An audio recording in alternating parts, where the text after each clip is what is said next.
One, Kahala Yahweh, Bahasham, Yahweh Shai, Bahasham, Waha, Rahakwadash. Double honors to the apostles of Great Millstone. Peace and blessings to Yakim, pushing his word and truth and sincerity throughout the four corners of the earth. This is Matthew from the GMS Dallas camp, and wanted to come in with another lesson. Lord willing, this will be edifying. Mainly this video here that I want to bring out. It says drought conditions across the U.S. impact local food prices shortages. Now, when you think about the scripture right off back, you want to think about Revelation 16, even Revelation 15, because that goes into the dire straits. You go into woe, the woe that's coming upon the earth, destruction that comes with the famine, with the pestilence, all these things that's going to come and bring forth what? A great death upon the land of Babylon the Great, aka America. I want to go ahead and get to this video, and then I'll grab a scripture, and Lord willing, this is edifying. We're already dealing with higher food prices. Well, now the American Farm Bureau has put out a new survey saying 60% of U.S. farmland is facing a severe drought. In response, farmers are killing off crops that won't reach maturity and selling off heads of cattle early. For what this means for the supply chain, inflation, and your pocketbook, Christian Garzone spoke with experts and a local farmer. Adam, that 60% of farmland is about 40% of farmers now making those tough decisions. That's up about 24% from last year, and it could cost U.S. consumers even more. Much of this is due to a decentralized agricultural system. A new AFBF survey says over 60% of the American West, Southwest, and Central Plains have been categorized as severe drought.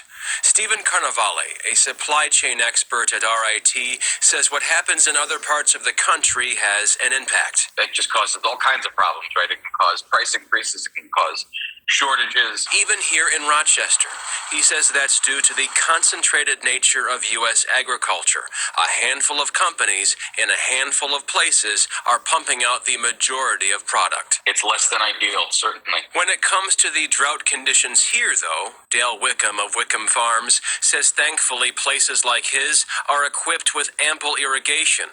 But that also means a lot of extra work, adding to the price tag. So we are able to, for the most part, get most of our crops through those critical periods. But it's a challenge nonetheless. There's times where it doesn't always work out. To add to the problem, financial expert George Conboy says don't forget about the inflation across the nation. Farmers are already facing increased costs, mainly because of higher fuel costs and higher labor costs. That translates directly into higher food prices. Carnavale says the drought disaster is shaking up a fragile supply chain even more. But if action is taken now, perhaps it will lessen the sting. Do we make some fixed investments now? Do we relocate production now? Do you look for alternative sources of supply now? One opinion said the effects of this drought and the supply chain could be felt for years to come by both farmers and consumers. Adam, right back to you. Now you see this can be effect for years to come. Now, when you see that, you're seeing now how things that are trickling down is gonna cause an effect for from here on out. You don't have these bird brain people in the U.S. Especially 2/3, they don't think that, hey, when you see something that's affecting the economy or affecting your food supply that's happening now, they don't think that, they think they're supposed to see it right away. But this is going to affect from here on out.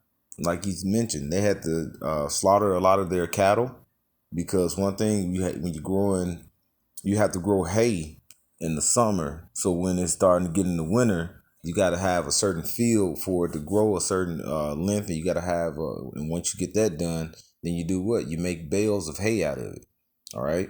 But when you don't have no grass that's growing, like, for example, here in Texas, or a lot of these places, like they said, across the U.S., there have been a major drought. So grass don't grow, or it's going to be bad hay, That's not good for cattle digestive system when it's already brown and not growing, and you try to make bales of hay. Because one thing about hay is because I grew up on a farm, and when you're growing hay, you get that prepared for the winter time for your cattle, for them to feed off of. So when you don't have that, then what's going to happen? The cattle will starve. So a lot of uh, farmers look to the future and saying, well, I got to slaughter a lot of my cattle because they're not going to survive throughout these times, especially if you have a harsh winter. And then if you're slaughtering the cattle early, they're going into the markets early, then you're not gonna see that it's gonna run out eventually of food, right? Like, yeah. And then you going on looking at the actual farmland, right? The farmland. This farmland you see now that their crops, the government is paying giving different farmers crops like vouchers or grants to burn the crops, you know. And now we're seeing, like I say, if it's a drought, then the crops are not growing. This is going to show a time that's going to come where it's going to get really bad out here. Now, you see, we constantly reiterate on 2nd Esdras 15 and 16 because these are the times that we're in. It's only going to ramp up and get worse, all right? This is 2nd Esdras. I'm going to get the scriptures here. I'm going to start at verse 22. It says, for many of them that dwell upon the earth shall perish of famine, and the other that escape the hunger shall the sword destroy, and the dead shall cast out as dung, and there shall be no more man to comfort them.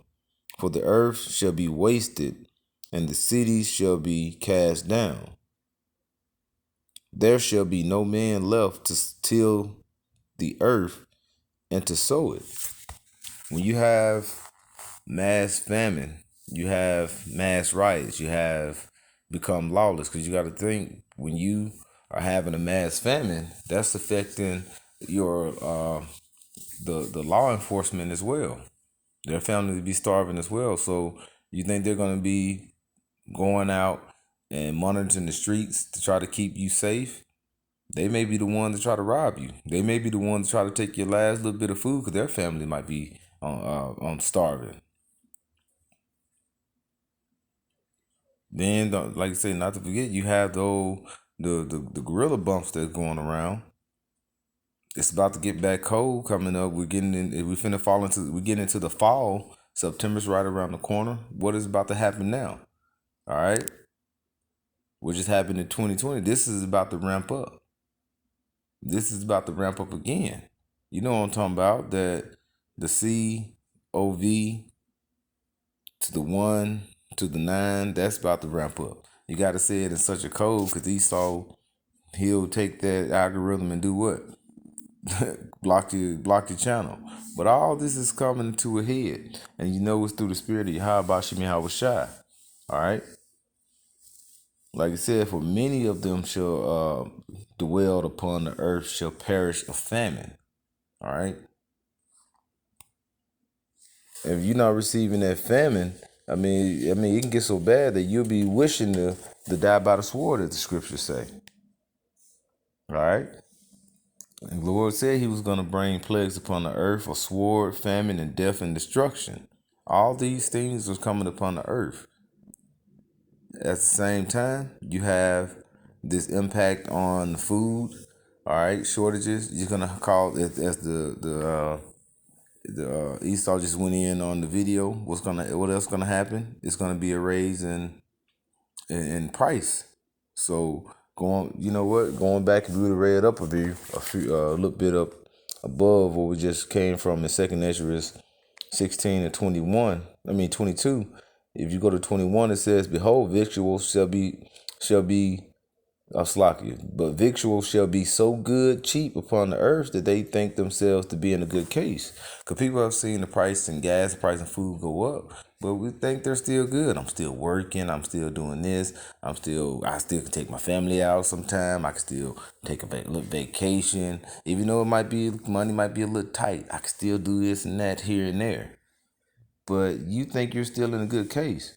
Heard of Jake say, hey, man, when gas go back down, we're going to be doing this and this and that, blah, blah, blah. But see, you think you're in good case. Now, look what it says here. Keep going here.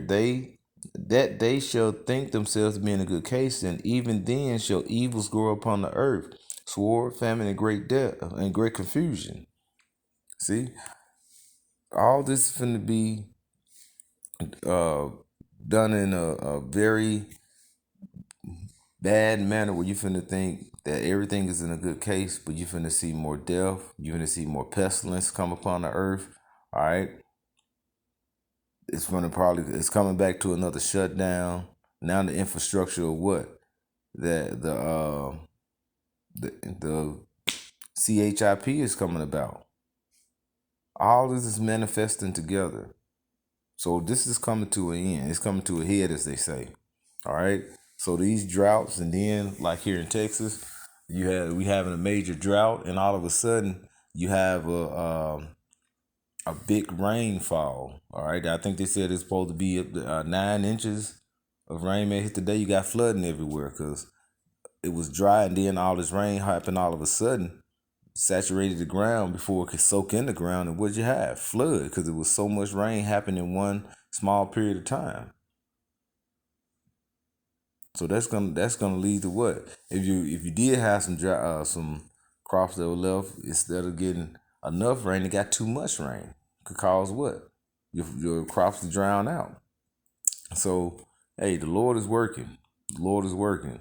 So hey, with that, I would like to give all praises to Yahweh, Bahasham, Yahweh Shai, Bahasham, Wahab, Kakadash, the bonus to the apostles of Great Millstone. Peace and blessings to Yah, pushing this word in truth and sincerity. Shalom.